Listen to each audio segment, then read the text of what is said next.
রাহমাতুল্লাহি ওয়া বারাকাতুহু। আমার ভালোবাসার ভাই ও বন্ধুরা, আমরা তো গরিব মানুষ, ঝালমুড়ি বেচা খাই। দেখ তো আজকে অনেকদিন পরে শুক্রবার, আমার বউ আর আমার বাচ্চারা খালি নেয়ারি খাইতে কয়।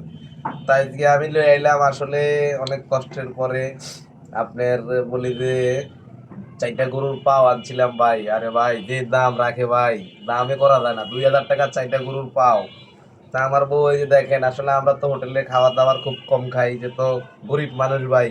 হোটেলে খাইতে গেলে এই নেহারিটা বিক্রি করে মিনিমাম ১৫০ থেকে ২০০ টাকা, যেহেতু আমরা পুরান ঢাকা থাকি, এদিকে অনেক দাম জিনিসপত্র। যাক ভাই, তা আলহামদুলিল্লাহ, আপনাদের সবার ভালোবাসা, আপনারা সবাই আমাকে ছিলেন। আমি মোহাম্মদ রমিজ আলী, আপনাদের সবার ভালোবাসার মানুষ। রাস্তায় ফুটপাতে ঝালমুড়ি বিক্রি করি, আমার পরিবার পরিজন নিয়ে, ছেলে মেয়েদেরকে নিয়ে খুব ভালো আছি আলহামদুলিল্লাহ। আপনারা সবাই আমার ভিডিওটা দেখেন, লাইক কমেন্ট শেয়ার করেন, এতে আমি খুব উপকৃত হই। অনেকে অনেক সুন্দর সুন্দর কমেন্ট করেন। আমার অনেক বড় ভাইয়েরা, মহব্বতের অনেক ভাইয়েরা আমাকে আইসা বলেন যে ভাই আপনার ভিডিও আমরা সবসময় দেখি। এটা ভাই মনটা অনেক ভালো লাগে। এটা মন থেকে অনেক দোয়া রইলো আপনাদের জন্য।